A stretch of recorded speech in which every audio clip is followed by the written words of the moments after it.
Hello दोस्तों, जितेंद्र शर्मा नाम है मेरा। इस वाले वीडियो में मैं आपको शेंगेन के बिज़नेस वीज़ा के बारे में बताने वाला हूँ। उसकी पूरी जो एप्लीकेशन प्रोसेस है उससे समझाऊँगा। कौन कौन से डॉक्यूमेंट चाहिए वो भी आपको क्लियर करूँगा। पूरी क्लैरिटी आ जाएगी और वीज़ा आने के चांसेस बढ़ जाएंगे। उसके लिए आप इस वीडियो को एंड तक सुनना। मैं इस टाइम स्पेन के ग्रेनाडा सिटी में जो अलहम्ब्रा पैलेस है उसके अंदर आया हुआ हूँ। अगर आपने शेंगेन वीज़ा की अपनी डॉक्यूमेंटेशन मुझसे करानी हो, करा सकते हैं। उसके लिए कांटेक्ट कर लेना मुझे। मेरा फ़ोन नंबर मैं इस वीडियो के डिस्क्रिप्शन और पहली पिंड कमेंट में और कैप्शन में दे के रखूँगा। Let's begin. Schengen business visa apply करने से पहले आपको ये पता होना चाहिए कि शेंगेन एरिया में टोटल 29 शेंगेन कंट्रीज़ हैं। एक शेंगेन वीज़ा लेकर आप किसी भी शेंगेन कंट्री में आराम से ट्रैवल कर सकते हो। थोड़ा बहुत घूम फिर भी आना, खाली बिजनेस का नहीं। अब जिस कंपनी को विज़िट करने आपने जाना है यूरोप में, आप उसी कंट्री में शेंगेन वीज़ा अप्लाई करना, ताकि किसी को कोई कन्फ्यूज़न ना रहे। और उसके लिए उस कंट्री में आपने सबसे ज़्यादा दिन दिखाने हैं। तो एक बात तो ये है। फिर सबसे इम्पॉर्टेंट बात सबसे पहले जो आपको करनी है बिज़नेस वीज़ा अप्लाई करने के लिए, कि जिस कंपनी को आप विज़िट करने जा रहे हो, जिस शेंगेन कंट्री के भी, अभी मुझे नहीं पता आप कौन से कंट्री में जा रहे हो, पर फॉर एग्ज़ाम्पल आप मान लो फ्रांस जा रहे हो, तो फ्रांस में जो वो कंपनी लोकेटेड है जहाँ आपको विज़िट करना है, या तो एम्प्लॉय की तरह या इंडिया की जिस कंपनी के ओनर की तरह, किसी भी तरह, उस शेंगेन कंट्री की उस कंपनी से आपको फॉर्मल इनविटेशन लेटर मंगाना होगा। हो सके तो कंपनी के लेटर हेड पर मंगाना उस इनविटेशन लेटर को, और उस पर कंपनी की स्टैंप और साइन भी हो। ये मस्ट है। इसके बिना बात आगे नहीं बढ़ेगी और वीज़ा अगर ये नहीं है तो नहीं आएगा। तो सबसे पहला काम तो आप यही करें। फिर और बहुत सारे डॉक्यूमेंट हैं, अगर आप चाहो तो मंगा लो, नहीं मंगाओगे तो भी काम चल जाएगा। वो कौन से डॉक्यूमेंट हैं? जिस कंपनी को विज़िट करने के लिए आप जा रहे हो, अगर हो सके तो उस कंपनी के रजिस्ट्रेशन की कॉपी, उस कंपनी की इनकम टैक्स रिटर्न जो है 2 या 3 साल की, वो, और उस कंपनी की बैंक स्टेटमेंट। पर ये तभी हो सकता है अगर जिस कंपनी में आप जा रहे हो उस कंपनी में बहुत ज़्यादा आपकी जान पहचान है। जनरली ऐसा होगा नहीं। तो आप खाली जो इनविटेशन लेटर है उस कंपनी की तरफ से, जिसमें कि क्लियरली बिजनेस पर्पस डिस्क्राइब कर रखा होगा कि ये पर्सन हमें मिले, यहाँ पे आएगा इस काम के लिए, ये यहाँ पे काम होना है इस एड्रेस पर, और इससे इस डेट तक ये रुकेगा, हम इसे इनवाइट कर रहे हैं, इस तरीके से आपको मंगाना होगा। प्रॉपर फॉर्मेट होता है।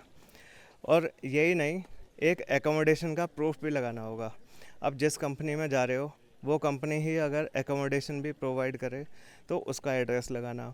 और अगर वो एकोमोडेशन नहीं दे रही तो उस कंपनी के आसपास ही कहीं, ये नहीं कि वहाँ से 200 किलोमीटर दूर कोई होटल दिखाया, उस कंपनी के आसपास कोई होटल आप अपने पास से भी बुक करा सकते हो और दिखा सकते हो एकोमोडेशन के तौर पे उसको। एकोमोडेशन के बाद अगला काम जो आपने करना है वो है फ़्लाइट टिकट का। पेड कराने की बिल्कुल भी ज़रूरत नहीं है। जिसका वीज़ा आना है उसका डमी फ़्लाइट पे आ जाएगा।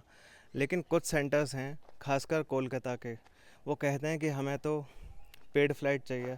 सारे कंट्रीज़ के लिए नहीं कहेंगे कोलकाता में, पर कईयों के लिए कहते हैं। वहाँ का कर सकते हो, या किसी शेंगेन कंट्री के लिए ख़ास तौर पर वीएफएस में आपसे जोर दे के कहा जा रहा है कि ये पेड फ़्लाइट चाहिए, तो और बात है, तो आप पेड फ़्लाइट लगा देना। बाकी डमी फ़्लाइट से सभी के वीज़ा आते हैं। इसके बाद आप ट्रैवल इंश्योरेंस करा लें। जो भी आपकी ट्रैवल डेट्स हैं कि इससे इस डेट तक जो भी है ना, वो सारी डेट्स आप कवर करते हुए मिनिमम 50,000 यूएस डॉलर सम इंश्योर्ड करते हुए आपने ट्रैवल इंश्योरेंस करा लेना है। इसके बाद आप एप्लीकेशन फॉर्म भरना शुरू करते हैं। अब देखो, बहुत सारे शेंगेन कंट्रीज़ ऐसे हैं जिनमें पहले वीएफएस अपॉइंटमेंट बुक होता है, उसके बाद एप्लीकेशन फॉर्म भरा जाता है। तो बहुत सारे कंट्रीज़ ऐसे हैं जिनमें पहले एप्लीकेशन फॉर्म भरा जाता है फिर अपॉइंटमेंट होता है। तो दोनों ही केसेस में करने तो दोनों ही हैं। तो आप एप्लीकेशन फॉर्म भर दें, उसमें ध्यान से अपनी सही डेट ऑफ एंट्री और डेट ऑफ डिपार्चर डालना। बहुत सारे पॉइंट होते हैं। पासपोर्ट की सारी डिटेल डलेगी। जो होटल है आपका सबसे पहला उस कंट्री में जिसमें अप्लाई कर रहे हो, उसकी सारी डिटेल डलनी है, और बहुत सारी चीज़ें भरते हुए फॉर्म भरना है, सबमिट कर देना है। फिर वीएफएस की अपॉइंटमेंट भी आपने बुक करनी है। 2,000 रुपये के आसपास फ़ीस होती है। किसी कंट्री की 2,800 भी हो सकती है, तो किसी की इससे थोड़ी कम भी हो सकती है। तो फिर आपने वीएफएस अपॉइंटमेंट बुक कर देना है वीएफएस की उस कंट्री की वेबसाइट पे जाके। उससे आपका डेट और टाइम फाइनल हो जाएगा जिस दिन आपने सारी file along with original passport लेकर जाना है। फिर अब आप उस कंपनी को विज़िट करने जाना चाह रहे हो। शेंगेन कंट्री को, यूरोप में। तो या तो आप यहाँ इंडिया में जॉब कर रहे होगे, तो पहले जॉब वाला केस डिस्कस कर लेता हूँ। आपको अपने एम्प्लॉयर से एक बिजनेस इंट्रोडक्शन लेटर लिखवाना होगा कि ये हमारा एम्प्लॉई है, ये इस पोस्ट पर काम कर रहा है, इस डेट से काम कर रहा है, इतनी सैलरी है, हम इसे इस काम के लिए भेज रहे हैं, इसके जाने से हमें कोई दिक्कत नहीं है। इस तरीके से एक बिज़नेस इंट्रोडक्शन लेटर लिखवाना होगा। कवर लेटर अलग चीज़ है, ये मैं बिज़नेस इंट्रोडक्शन लेटर बोल रहा हूँ, ठीक है। ये लिखवा लीजिए। फिर कंपनी से एनओसी ले लीजिए, सारी छुट्टियाँ कवर करते हुए कि इससे इस डेट तक ये वहाँ जाएगा और हमें कोई ऑब्जेक्शन नहीं है इन कंट्रीज़ में जाने से। अगर कंपनी के लेटर हेड पे लो स्टैंप और साइन करा के एनओसी को तो भी चल जाएगा, और अगर ऑटो जनरेटेड फॉर्म में एनओसी आ रहा है तो भी कोई बात नहीं। फिर लास्ट के 3 महीने की सैलरी स्लिप्स जो हैं आपकी अपॉइंटमेंट की डेट से, जो पिछले 3 महीने की आपकी सैलरी स्लिप है वो भी लगेंगी। और जॉब का जो जॉइनिंग लेटर है या अपॉइंटमेंट लेटर, उसकी फ़ोटोकॉपी भी आप लगा सकते हैं, जबकि एनओसी और सैलरी स्लिप ओरिजिनल में लगती हैं। फिर अगर आप यहाँ कंपनी के ओनर हैं और अपनी कंपनी के किसी काम से जा रहे हैं, तो आप अपनी कंपनी के, जो कि इंडिया में है, बिजनेस रजिस्ट्रेशन को लगाएं, उसकी कॉपी, अपनी 2 साल की या 3 साल की डिपेंडिंग ऑन कंट्री, फ्रांस में 1 साल की चाहिए होती है, इटली चेक रिपब्लिक में 3 साल की, और बाकी मैक्सिमम कंट्रीज़ में 2 साल की इनकम टैक्स की रिटर्न की कॉपी लगाएं।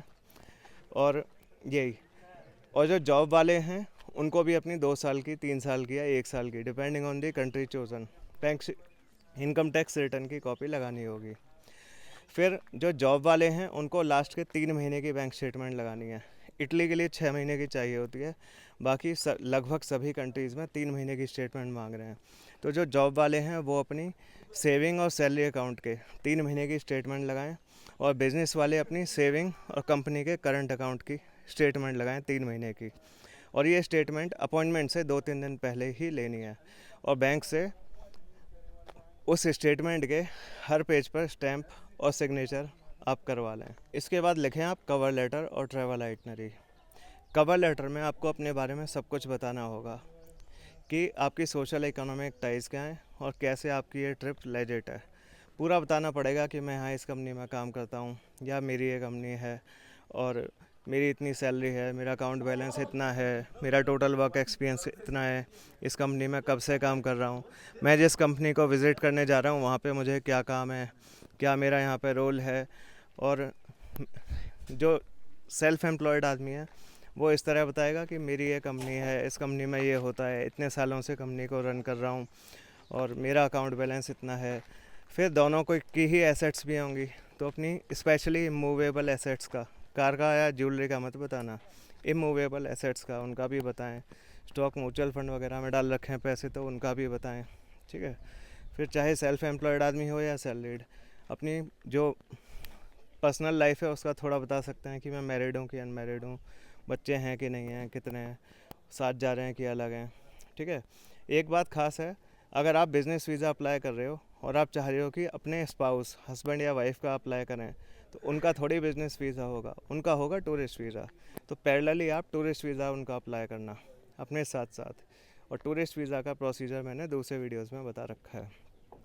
फिर अगर मैं ये सारा बता के डॉक्यूमेंट्स की चेकलिस्ट भी मेंशन करें कवर लेटर में, फिर इस तरह सारी अपने लौटने की वजह भी आपको बतानी होंगी, सोशल और इकोनॉमिक टाइज जिनसे वीज़ा ऑफिसर को भरोसा है कि ये वापस लौट के आएंगे यहाँ इंडिया।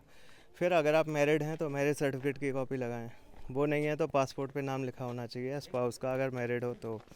अगर आपके बच्चे हैं तो बच्चों का बर्थ सर्टिफिकेट लगा दें, वो सिक्योरिटी की तरह, मतलब सोशल टाइज की तरह सही दिखाई देते हैं, ठीक है। तो ये है। फिर अपनी पासपोर्ट साइज़ फ़ोटो कराएं, 3.5 into 4.5 centimetre dimension, white background, 80% area में फेस, और वो फ़ोटो एप्लीकेशन फॉर्म पे चिपकाई जाएगी। बीएफएस वाले जिस जगह लगाने को कहें उस जगह लगाना। पासपोर्ट के पहले और आखिरी पेज की फ़ोटोकॉपी कराना। फिर ट्रैवल आइटनरी में आपको पूरा बताना होगा कि मैं इस फ़्लाइट से जाऊंगा, इस फ़्लाइट से इस डेट को आऊँगा, ये मेरे एकोमोडेशन है, ये कंपनी के काम से रिलेटेड कंपनी के पास मैं यहाँ रुकूँगा, और कुछ दिन मेरी साइट सीइंग भी है तो मैं यहाँ इन डेट्स पे इस होटल में रुक के साइट सीइंग करूँगा और ये प्लेसेस घूमूँगा। तो आइटनरी आपने काफ़ी डिटेल्ड लगानी है। और इस तरह सारे डॉक्यूमेंट तैयार करके आप अपॉइंटमेंट जो है आपका VFS का, उस दिन अलॉन्ग विद ओरिजिनल पासपोर्ट सारे डॉक्यूमेंट सबमिट करके आएंगे। और उसके कुछ टाइम बाद आपके घर पे VFS, अगर आपने कुरियर सर्विस लिया, जो उसका रिज़ल्ट है वीज़ा एप्लीकेशन का, उसे भेज देगा, होपफुली पॉजिटिव। अगर आपने शेंगेन बिजनेस वीज़ा की या किसी भी तरह के शॉर्ट टर्म वीज़ा की, जैसे टूरिस्ट वीज़ा या friend and family visit visa, किसी भी तरह के वीज़ा की डॉक्यूमेंटेशन मुझसे करवानी हो, कांटेक्ट कर लेना। बहुत लोगों के वीज़ा सक्सेसफुल कराएं। मेरा जो फ़ोन नंबर है इस वीडियो के डिस्क्रिप्शन, कैप्शन और पिन कमेंट में आपको मिल जाएगा। Thanks a lot for watching this video. इस वीडियो को आप लाइक कर दीजिए और चैनल को सब्सक्राइब कर दीजिए। Thank you.